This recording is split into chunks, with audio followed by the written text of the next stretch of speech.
the benefit of writing and going back and rereading it. Yeah. It's like the reverse Carrie Underwood song where Jesus is saying, "Let go of the wheel." I'm not going to sing that with you, Paul. You wouldn't want me to do that. I was trying. Set you down on eagle's wings. Oh, yeah. I'm going to do the reverse of everything. There you go, Lord. Here I am, Lord. Okay, it took me a second. You write. I know you write. Yeah, I read your yeah. scripts. Your mother. You got scripts. Your mother? What? What? Our father. I was like, what?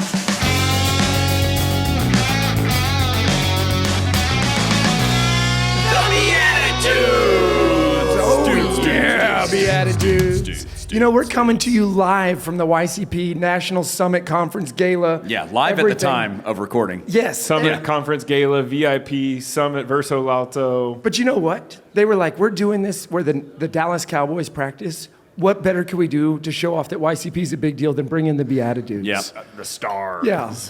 Yeah. And we're doing our own draft today. We're looking for our fourth host, and we're going to be meeting the guy who's signed up to be the first tryout here in a minute. That's Okay. it. Well, I know how fast he can run the 40. The combine already happened. We got that data. There's a hallway here, and if Barry was running the 40, it would be my awesome. goodness. I'd pull something, I'm afraid, so we'd have to worry about that.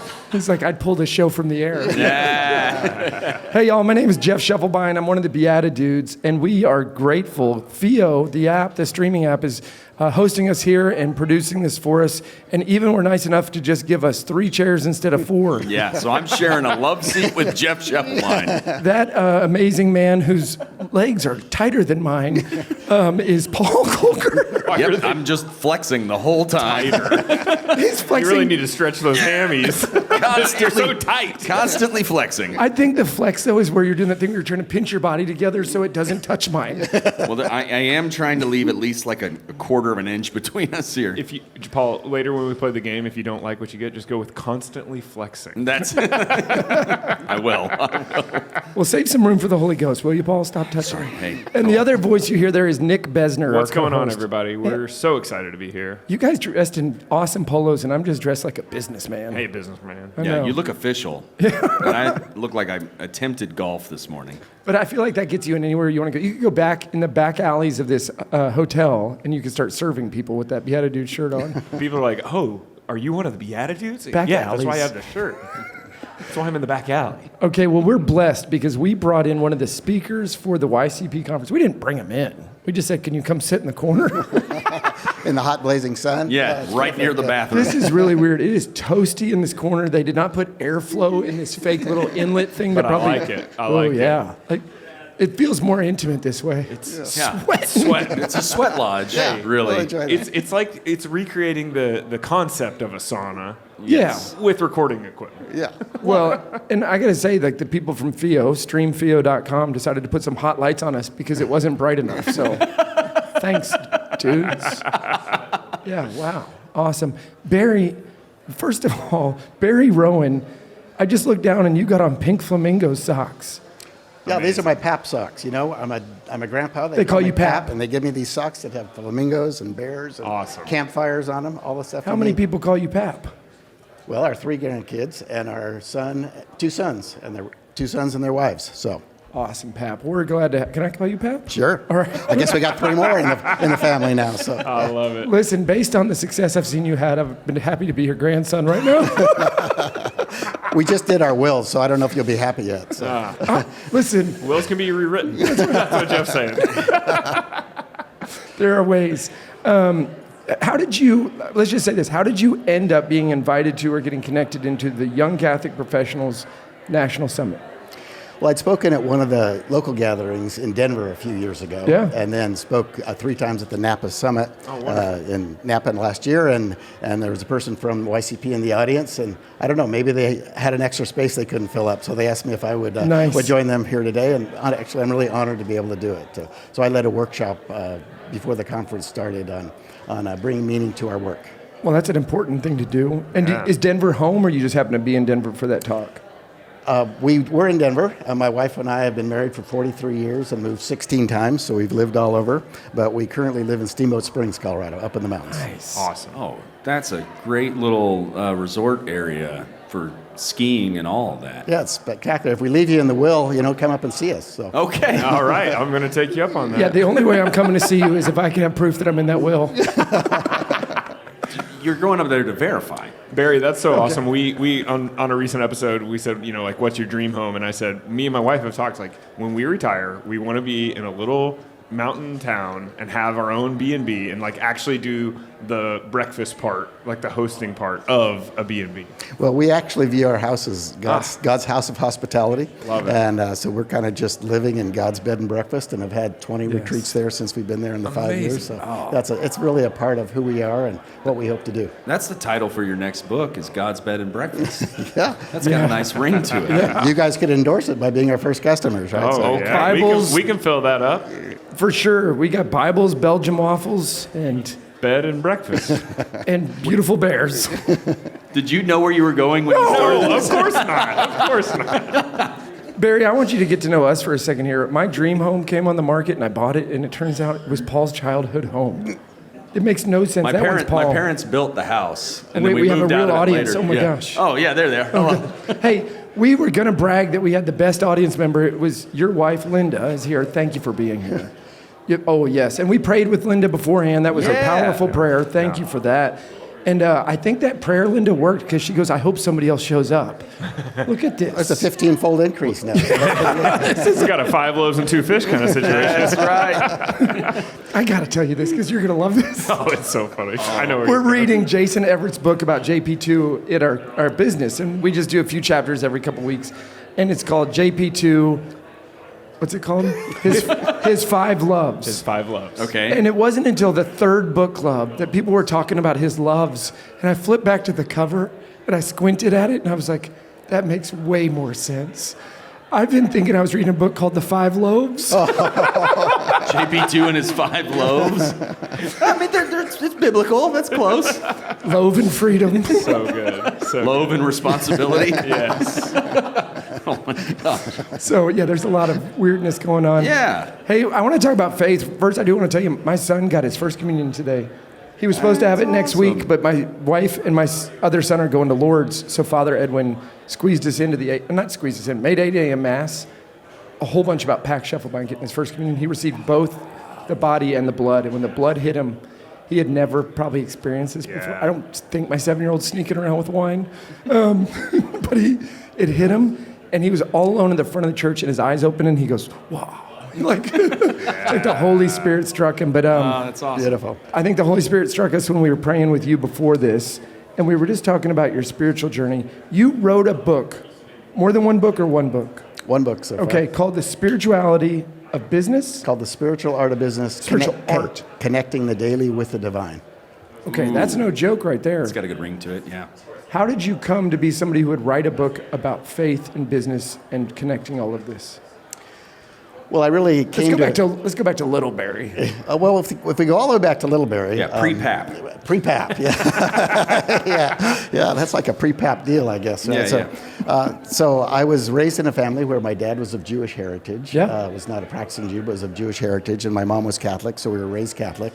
Had a deep reverence for God. When I was 5 years old, I had 2 ambitions in life. One was to be bald like my dad, because I thought it was cool.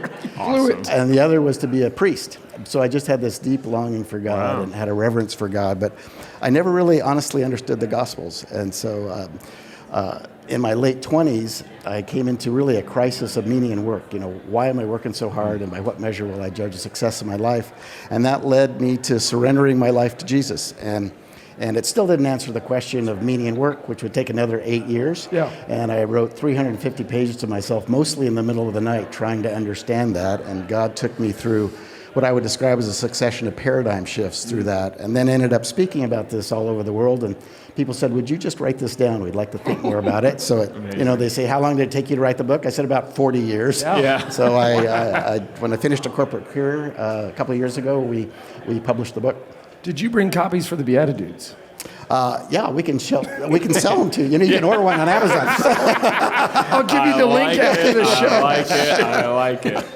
Cool. Do you have any gifts for us? Is what Jeff likes to ask. He's known for weeks he was coming on the show. Jeff, he's built some really impressive businesses. So he understands. You just sell it to him. You don't just give it away.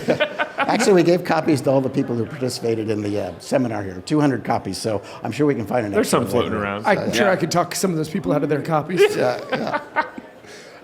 You've been involved in a lot of big businesses. Any that you would point out as being, you know, a unique experience, a well-known, like, private companies, public companies? Can you give us just a little bit of that history so people know who we're dealing with? Yeah, so I was involved with building 8 businesses over 40 years. 6 out of 8 were successful. All right. I usually talk about the 2 that weren't because I think, failure matters and God meets us in all places. But I was CEO and CFO were really the only 2 jobs I had after graduating from Harvard Business School. And there were 4 public companies, so you probably heard of some of them. One of them was GoGo. We put internet on airplanes. Yep. And prior to that was Nextel Partners, which we sold for $10 billion. Yep. And then a company called Vonage, which was really the founder of voice over the internet, and then a company called Fluke Corporation. And then, my first job out of business school was a startup. Linda's fond of just saying this because it just illustrates how bad I am at math. Is I had 5 offers coming out of business school and took the lowest paying offer. Yeah. So, but it was all about creating equity. It was a How'd that work out for you, Linda? Yeah. We're doing all right in Steamboat Springs now. Yeah. Yeah. The house is a BYOB. You got to bring your own bed. So. Okay. So it's a bed and breakfast. Minus the bed. It's just a breakfast. It's a breakfast. Just a breakfast. Yeah. We're going to start a cabin. It's going to be BYOB. It's build your own business. Oh, I like that. You pay us to be incubated there, and you get to be around us during breakfast conversations. Yep. And there is alcohol involved. So it's also At breakfast? kind of a BYOB. At breakfast? Yeah. Oh, yeah. Mimosas. Birrios. Yeah. Barry's breakfast. That's B&B. That's wonderful. So how old were you when you started doing this middle of the night writing? Was that 20s? Yeah, it was in my mid-20s, Yeah. and so that's really when it started, and then it really continued, and I'm still kind of an insomniac. My dad died last year at over 100, and he was a terrible sleeper, and when he was 95, he said, I think this lack of sleep might be cutting into my longevity, so I was hoping that I have the same problem. Yeah. Yeah, that smashes every logic about sleep being important. You need your 8 hours. Yeah. Oh, my gosh. Okay, That's so amazing. what are some of the light bulb moments, the things that God showed you, revealed to you, that you found out about yourself even through the trials or the mistakes, just about that exact concept of connecting the daily and the mundane to the spiritual?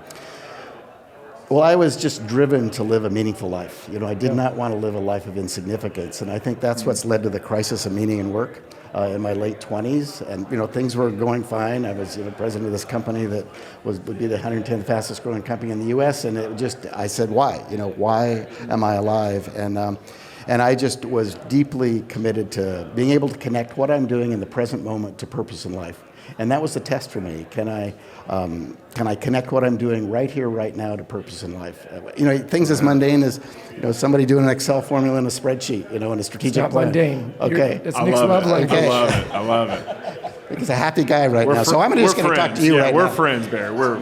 So if somebody's doing that, how does that connect to your purpose in life? Well, if they're doing that formula, they're doing it accurately, the strategic plan is going to be better, so the business will be more successful to fulfill its God-ordained purpose in the world, which is to contribute to a better society.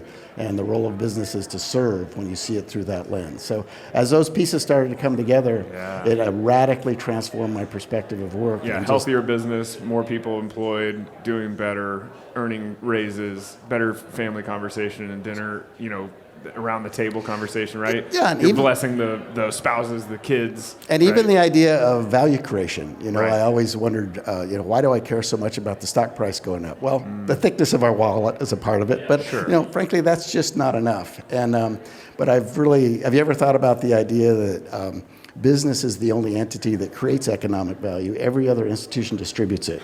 So as we are involved with business and creating economic value, it raises the living level for everybody. Sure. We're really involved with the poor in Central America. We just got back from our 24th trip to Central America over the last 17 years as a family. And you get off the airplane in Tegucigalpa, Honduras, you say, there's something different about this place, right? Well, there are a lot of things that are different, and one of them is GDP per capita. And not that money is the solution to the world's problems, but economic value creation is a hallmark of a well-functioning society because people are released to contribute up to their God-given potential. So that's why I now can make this connection between kind of every moment of my business life and the purpose in life that God has given us. Yeah, it's like if everybody's out there and the world is at, where it is today, right? Status quo, right? But then imagine if everyone was fulfilling their potential, right? And I think America gives you that sort of structure to have the best chance to maximize it. But your point is, like, go to another third world country. Like, what are the ways that they can't even have an attempt at exactly. I mean, oppressive regimes, or the grind of poverty just holds people back, and to be able to see people released to their potential, even as a business leader, I mean, that's one of the real things for me that has motivated me. Yeah, there should be organizations that help with the distribution, right? Because people have excess and want to give back, and how can we effectively distribute it to give those people a chance to get out, right? And proper roles of government is a use of proceeds that are generated by others, and right. It's awesome. I like this guy. Wow. It doesn't last that long, so you'll be okay. This is a big deal for you, Barry. You got something, Paul? Yeah. Well, so I love this whole idea, though, of entrepreneurship, essentially, right? That the idea of not only finding a need and filling it, but doing something fulfilling because it's something that you uniquely can contribute versus just being a cog in a machine, right? Where it's like, come home from work and like, gosh, did I increase shareholder value today? Yay. I mean, right, like that is a box you can check, and that's not a bad thing in and of itself, but how do you create more or live from a place that's more authentically the place of your blessings, your gifts, and do that in entrepreneurship and trying to create something, trying to go out and make something new happen, I think is a lot of what I'm hearing from what you're saying. Yeah, exactly, Paul. Let me give you two ideas about that. One is, I realized that you can have a life-draining or a life-giving perspective of any job. And one of the people who taught me a really important lesson was a bus driver. And she was driving this bus at one of the outlying parking lots at the airport, where all the cheapskates park, like me. So I was parked out there and was on this bus. And, most of those people are just zombies, and who wouldn't be? But this woman was in her late 30s, and she was chatting it up with all the customers and helping them with their bags. And I was the last cheapskate to get off the bus. And I said, can I ask you a question? And she said, sure. And I said, do you like your job? And she said, oh, I love my job. And I said, why do you like your job? And she said, I meet interesting people going interesting places. And at the time, I was the CFO of a public company, had got 2,500 employees, and I said, if she can develop a life-giving perspective of her job, can't I? And I was on an airplane to Singapore after that and made a list of jobs that are life-giving, life-draining, and wrote one for my job, and with a big question mark with tears in my eyes, said, I do not know. But it would take about a year later for me to realize that, kind of a working job definition literally emerged through the fog as I'm driving down from a conference near Canada, and it was to contribute to a better society as seen through the eyes of God. And if I'm in business, then what is the role of business in contributing to society as seen through the eyes of God, which is exactly what we're talking about. That's right. Responsible value creation, serving customers, creating an environment for employees, being a good corporate citizen. We're making good goods. You didn't say doubling your income. Yeah. Yeah, earning an income is a consequence of doing business well. It just happens to be that. But I'll just tell you, one of the ways that messes me up is there's a big difference between looking at income through the windshield versus the rearview mirror. If I look at money as a goal to be achieved, it messes me up. Becomes an idol.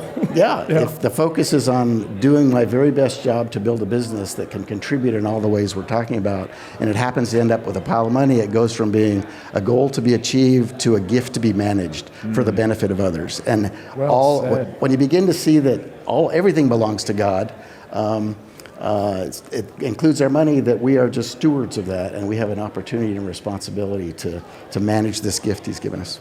Barry, I think about all these big companies you just named. Have you ever done the math to try to figure out how many individual people have worked underneath or in organizations? And I'm not asking that from like a vanity metric, more like how many people's lives, and therefore their families' lives, have you somehow directly or indirectly impacted in just the businesses? Not even talking about the traveling, the speaking, the 300,000 people that are going to hear this episode.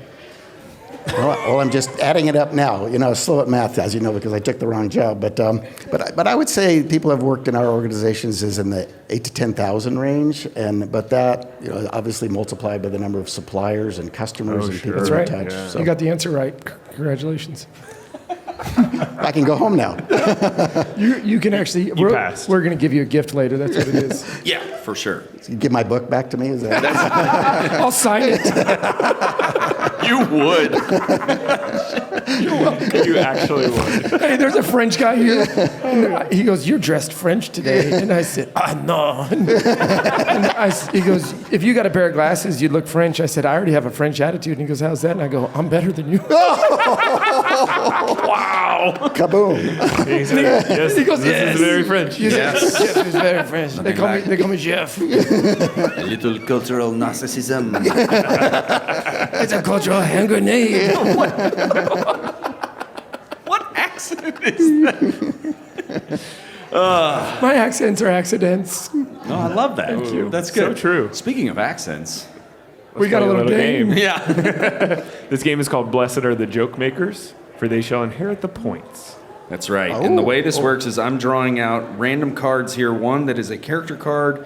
One is a Catholic card game card. We have to answer the prompt on the Catholic card game card as whatever character this is. How many points? And it's 120. 120 points. You get to decide who gets all of those points. So you don't get to divvy them up. This is about value creation, not distribution. It's So us it's just, against each other. But I am struggling with this, though, because I've now turned those points into an idol. I'm like a front. they're a gift to be I'm a received. front windshield. Jeff. No, I'm a front windshield points guy. These are mine. I've got a big pile in the back.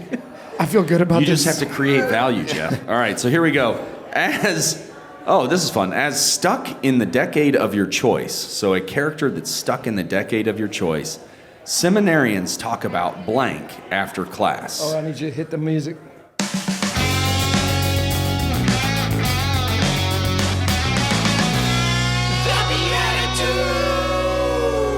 What's up, guys? Welcome to Bayside High. We're hanging out here in the 90s. My name is Zach Slater, and I tell you what, man, these Jinko jeans and the chain that I got connected to my, you'd think it'd be a wallet, but it's my Bible. It's my Bible on a chain, and I just make sure that I never leave home without it. And man, can't wait to go hit the surf in the sun and the sand later. Peace. Welcome to the future. I am Barry's AI robot. God has such a funny sense of humor here in the seminary. I always thought I'd be a bald priest. Instead, I'm a beautiful businessman. Eep orp. E-ah. Thank you. Yeah, see, from the 20s, the original 20s, not the current 20s. And as I'm talking about how seminarians are always thinking about, moonshine, really, and how we gotta run this booze around. And really, the goal is to make sure that kids taste a little bit of the liquor before they go to First Communion, so they're not totally stunned by their experience with alcohol. But then they miss out on that part where it looks like the Holy Spirit just hit them right in the mouth. Come, Holy Spirit! So, All right, Barry, you got to pick somebody for What say 120 you? points. This is the most executive thing you've ever done. Oh wow, this could be the hardest thing I've ever this done. is the most executive thing you've ever Is this like binary where you have there's to a follow winner, that? there's a winner and two losers. And That's there's, how it there's goes. two people that will go through the rest of the day at this conference as losers. Yeah, so second place is only the first loser. Is what you Correct. said, yeah. You ain't first, you're last. Well, I really loved Paul. So. Oh my goodness. Paul, congratulations, Yeah, Paul. Actually, I think you did good. Thank you. We set him up. Hey, for being our celebrity guest judge, you're going to get some St. Matthew socks from sockreligious.com. These socks will help you to keep learning, writing, and... I read the back of that. St. Matthew is the patron saint of accountants and bankers. There you go. that's awesome. Appropriate. You think they'll go with my flamingo Oh, socks? yes. Okay. Yeah, Awesome. Mixed match. New Pap socks. He wrote a pretty good book. Yeah. Wrote a pretty good book. Self-titled. Yes. Rumor has it, and I just know a lot of people that knew Matthew, is that he would write standing on one leg, so it connects right back to your Flamingos. That's awesome. All right, for also just being a cool guy, because I really want to book, we're also going to give you a pair of BeatiDudes socks. We can sign them if you'd like. Well, Oh, I'm actually 0 for 2 now because I've given no books and I got 2 socks. There you go. but I'm also about to give you the code to our Venmo, and it already got a suggested amount in there. Nothing's tax-free, but you will feel better about yourself because it'll be in the rearview mirror after you press the We're button. not even going to give him a tax break. You've already put it in the 6 zeros and I just put the number in front That's of it. Is that Correct. right? Yeah. It's like Nick says about investing in things. If it never turns a profit, then it's all just tax-free. That checks out. You're not going to get I it. had to think about it Yeah. for a second. Yeah, you can be an investor in the BeatiDudes. Awesome. It's like a donation. Eternal is. rewards. Yeah. That's it. Yes, treasure in heaven. Yeah. Barry, Yeah. before that moment we just had where you gave away all your points to that guy, I feel like I got some just by touching him. It's, maybe 20 points. Who touched No. the hem of my garment? I thought you were trying to keep You're way the Holy Ghost. You're way with you. beyond the hymn. That is sacrilegious right there. I see what you did. Okay, so going back to like read your bio, was thinking about all the great things you've done, the influencers in your life, and then you were talking about the story of your childhood, the different faith traditions of your parents. And as we prayed right before we got on the air, we were talking about like what does faith tradition look like for you and in your home? And can you describe? You said the most beautiful thing about how you raised the kids, how you and your wife approach faith from a denomination standpoint. I thought it was a really cool way to position this. Yeah. Yeah, so as I mentioned, my dad was of Jewish heritage, my mom was Catholic. We were raised in the Catholic tradition. Linda was Lutheran. We got married in the Catholic Church. But honestly, I had never understood the gospel. I had this profound reverence for God, but didn't understand really what Jesus had done for us. And Lynn and I both came to a surrendered faith in our late 20s through our Protestant friends. So the way we describe ourselves as we are followers of Jesus who are comfortable in multiple faith traditions, Protestant and Catholic, and we just don't think Jesus is a denomination. And so after we came to faith, we really understood the power of a relationship and the difference between a relationship and a religion. So we wanted to raise our kids in a way where they might also have that relationship. And gratefully, both of our boys have a profound relationship with Jesus. I'll tell you a fun story about how it happened for them.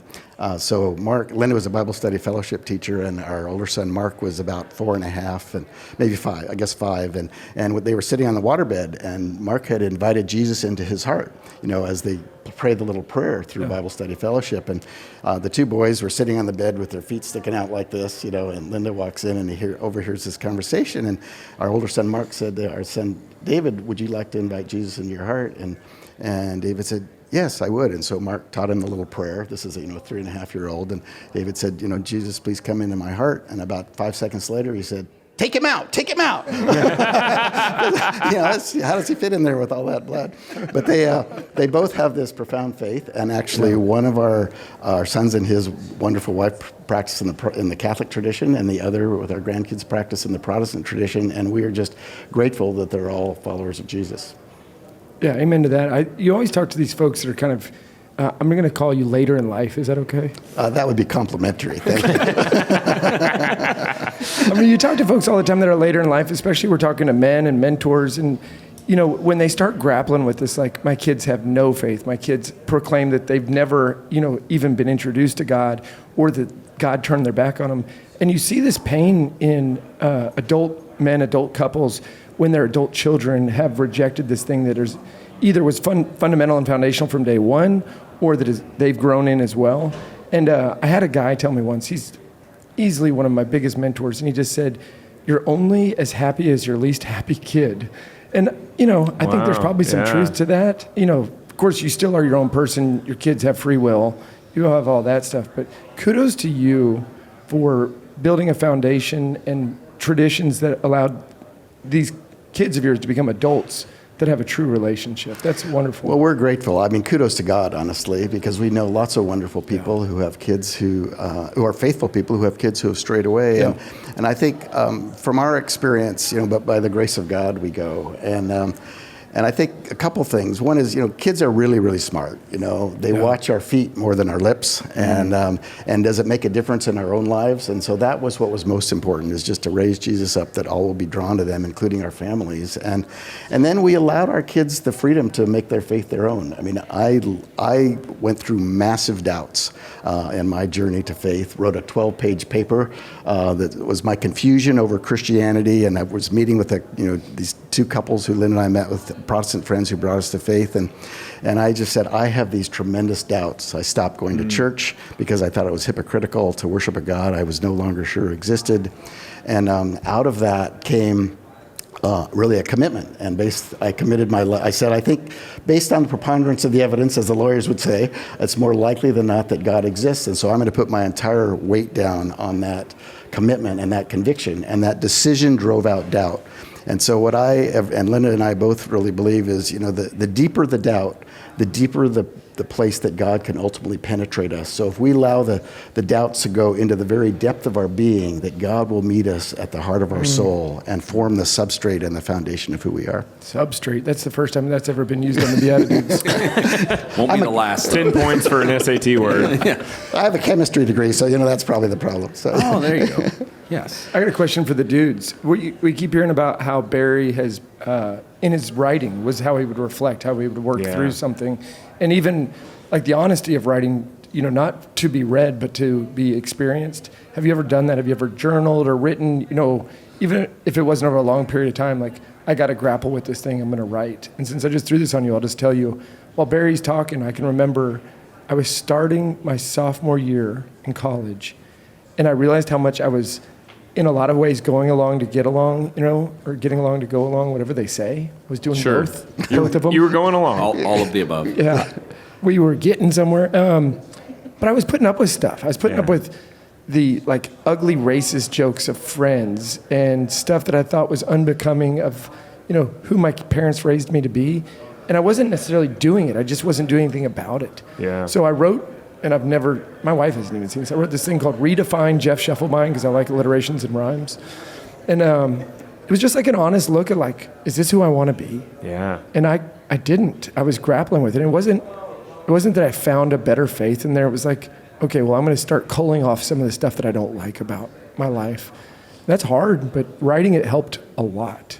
Yeah, writing is hugely helpful for me. I told you about the little paper, but I've now written over 10,000 pages in a journal. See, I am an old guy. There you go. But it's a form of spiritual clarification and consolidation for me. And even this book, The Spiritual Art of Business, showed up initially in all the pages of my journal. So when it came time to write the book, I literally went back to those journals over a 10-year period. And what I've realized, and one of the things we didn't really talk about on the business side, is that business not only does work in the world, but God uses our work to do some of his most important work in us. Yeah. And it's through that journal writing that I find myself really understanding what the work that God is doing in me. I call it immersion prayer. Immersion prayer. Yeah. Did you go back to that question? So writing, I think, forces thought, and if you can't, you can talk a lot about something, but when you have to write it down, it forces this clarity and crystallization of the thought.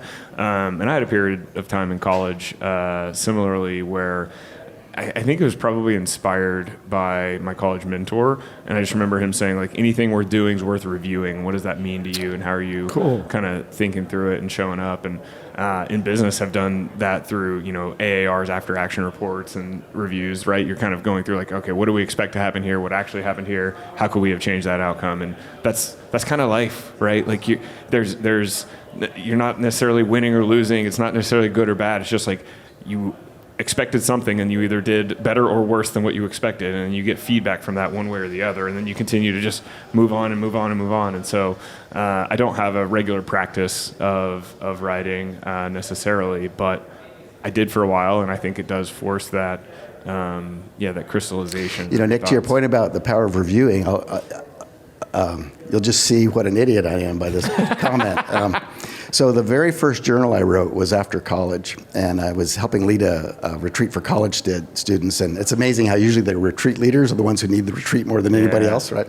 But I just come off of an experience with my brother. I was trying to figure out what I wanted to do, really career-wise. And the very first journal entry I wrote was, I want deeply to get closer to God and to include him in my decisions and in my life. And Jeff, you're already smiling, and I reread that journal entry 7 years later on this quest to really find God, and I realized I have had it completely backwards. Wasn't it big of me to be willing to include the creator of the universe in my decisions and in my life? Thank you. Yeah, thank you very much. Yeah.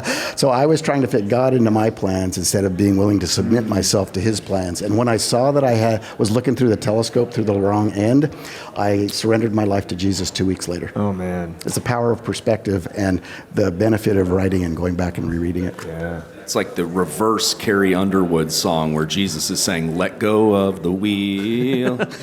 I'm not going to sing that with you, Paul. You wouldn't want me to do that. I was trying.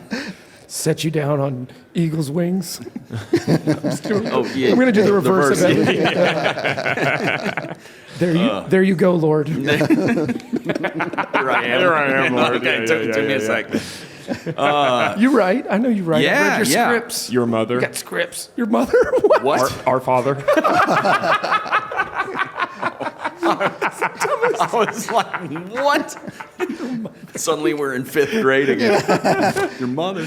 Your mom thinks so. So what came to me as we were talking about all this, I think it was actually, I went to Jesuit in Dallas, the high school here in Dallas, and He rubs it in her face every day. just kidding. I never went to Jesuit, not once. And on the freshman retreat, they have us write a letter to our senior selves. Yeah. Like address it to ourselves so that we open it on our senior retreat. Somebody keeps it in a file cabinet for 4 years, all that sort of thing.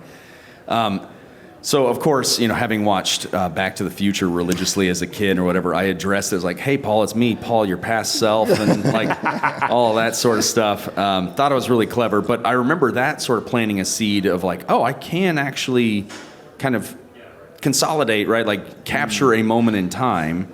And then the review thing that you were talking about. So when I was in seminary for a few years, journaling was one of the ways I grappled with the discernment process, was one of the ways I tried to work out the stuff that they get you to work on in formation, right? Because they're presenting these ideas, and some of them stick with you, some of them maybe don't quite register, and you're maybe taking notes as they're saying these different things in formation conferences.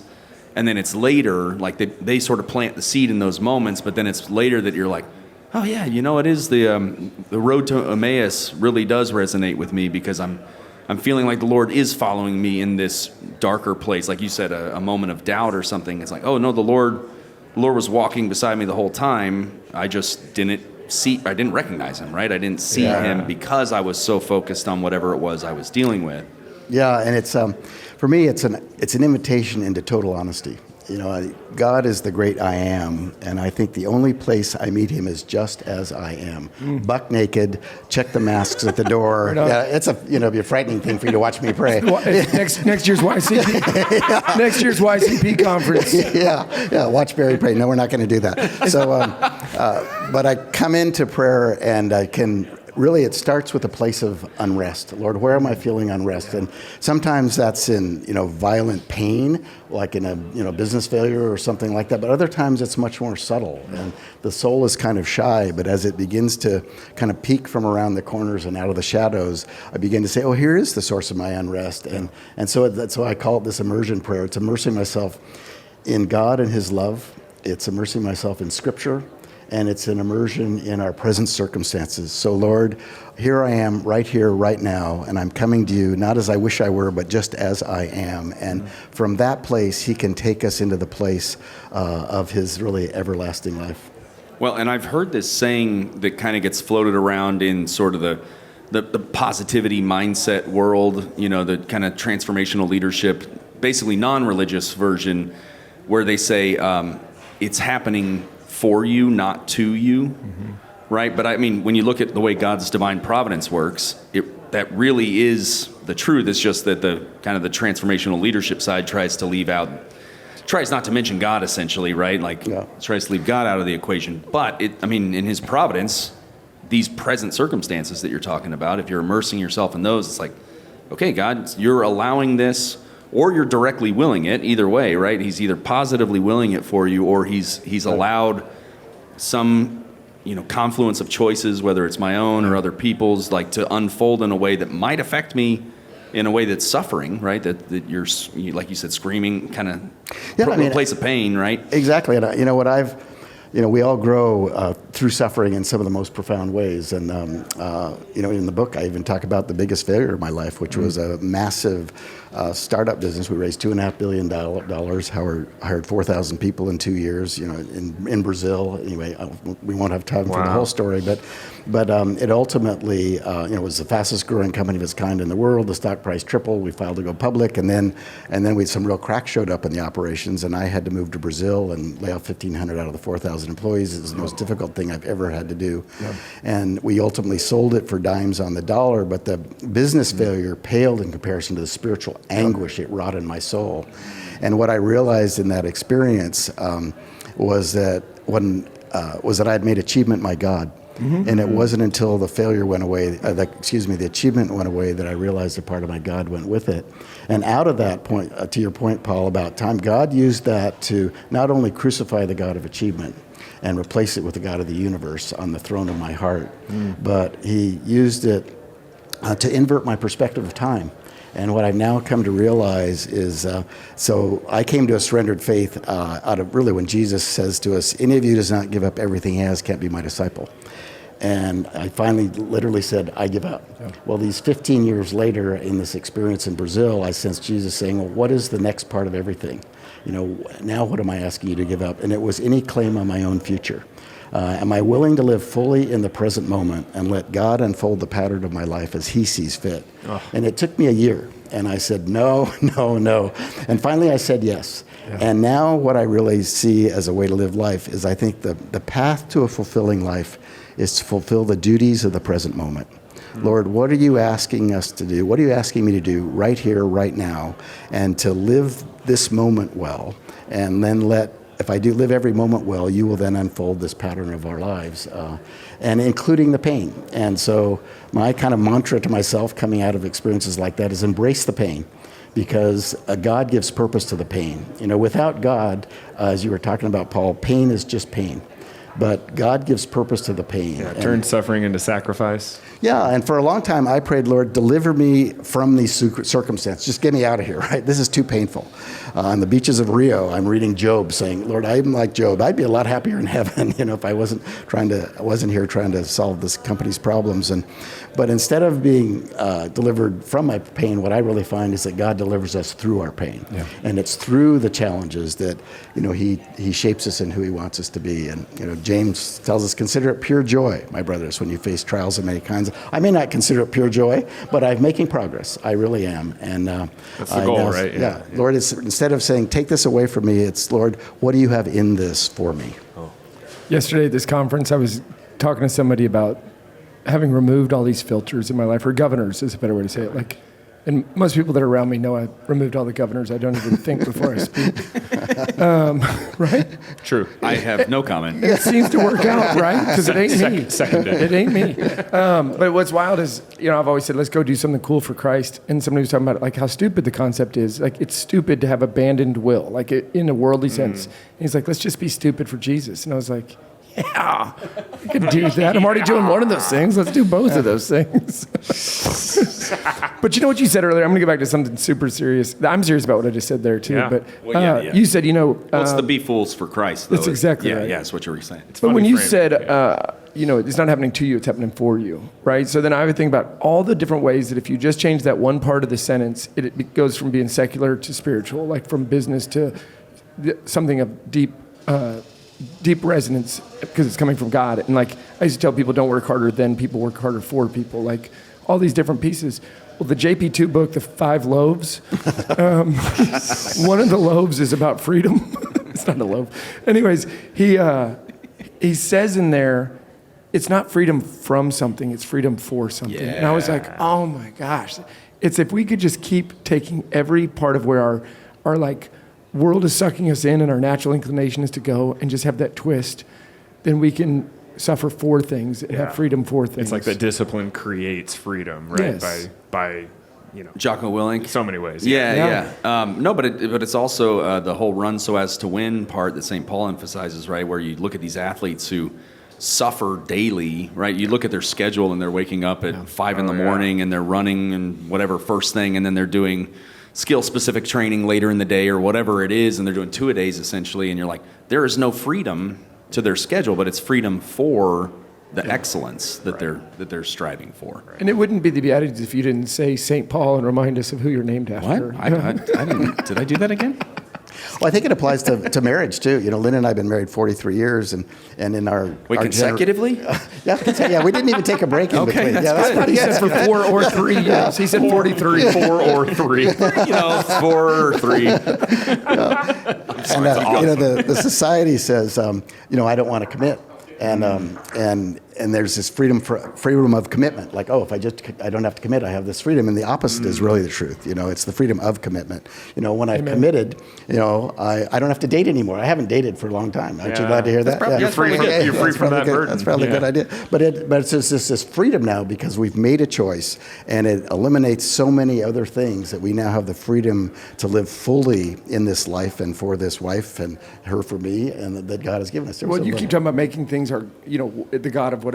If we don't make God the God of our lives, then we do make our sins and our temptations and our addictions. And Something will. Yeah, so you actually are not free. You're a slave to something instead of being free for Christ. Yeah, God designed us to worship, right, and to be slaves, and that's a powerful, powerful force. And I think the enemy uses the most powerful drives of our humanity to distort them and to tempt them, whether it's a drive to love and to worship, whether it's a drive for sex, whether it's a drive for food, all these things that are some of the strongest drives in us, he just misaligns, and because we are made to worship. We're made to be slaves to righteousness. Barry, why did you say yes to coming on this show? We're about to get to the end here. We got to get to the juicy stuff. Why would you say yes? No, we're going to give you a chance in a minute to wrap this up. But did you know what you were saying yes to? You just said yes because it was part of this conference, and you were like, let's just see what happens. Well, you sent me an email, and I thought, I thought I should say yes, but Lynn and I did look at a few episodes. And you didn't cancel. And we didn't cancel. That's pretty Linda, good. thank you for your influence. Thank you. Yes. Yeah. No, you guys are awesome. I mean, it's just this wonderful blend of fun and joy, but a serious commitment to the faith, and I just apprecited it. Oh, if you can bring an old geezer on the show and have fun together. Well, that's why Jeff is always here. Yeah. If I could grow a gray beard. Listen, Boom roasted. It does make me feel really good to bring people my own age on here, so thank you, Barry. I mean, can you believe I'm almost 70? 24 more years. Did I do the math right? That was good. You don't look a day over 80. So, yeah. Okay, so speaking of age, we're around a whole bunch of 20-somethings at the Young Catholic Professionals. Some of them are 30-somethings. These are people trying to grow in their faith and advance in their career from an excellence standpoint, right? Not an ambition, but like, how can I be both? How can I not put faith on the sideline and wait for, when I've made it or when I'm retired to keep that front and center? And you do that through community. You do that through being reinforced in the faith and hearing great speakers. My question to you maybe would be, when you're talking to these folks, when you're comparing it to the work that you've done, the experiences that y'all have had, what would be your kind of maybe parting wisdom or encouragement or challenge, any of those three, to the young Catholic professionals that are here today? While we're on Fio app, streamfio.com. Do it, streamfio.com right now. Don't just stream it, type the word stream, and then Fio is F-I-O. Stream Fio, it's not P-H. This is not Fiomina, it's just streamfio.com. Jeff's endorsements and teasers all sound needlessly aggressive. Did anybody just forget any of streamfio.com? No, they got it. Yeah, marketing. Was it Stream Fio, you said? I wasn't sure. I didn't quite catch How do you spell stream? STR. I'm about to screamfio.com. Awesome. All right, now on to you. Okay, thank you for that great introduction. Here's what I would say to people, and Lynn and I work with a lot of young people and love it. And I would have just one message to you all, which is it is possible.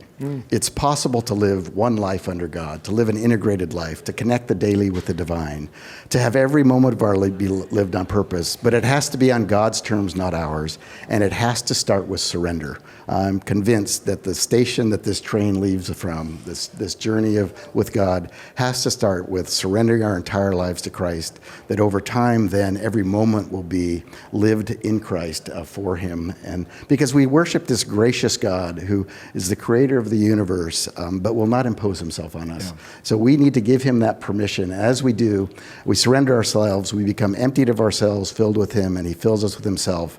And then it is he who has got into the world instead of us. And so that's my message to you. It's worth it. The life of following Jesus and living life of faith is the most profound and life-giving adventure that this life has to offer. I've had the privilege of traveling to 52 countries with my work life and travel life, and this is by far the greatest adventure that life has to offer, is the interior journey with the living God.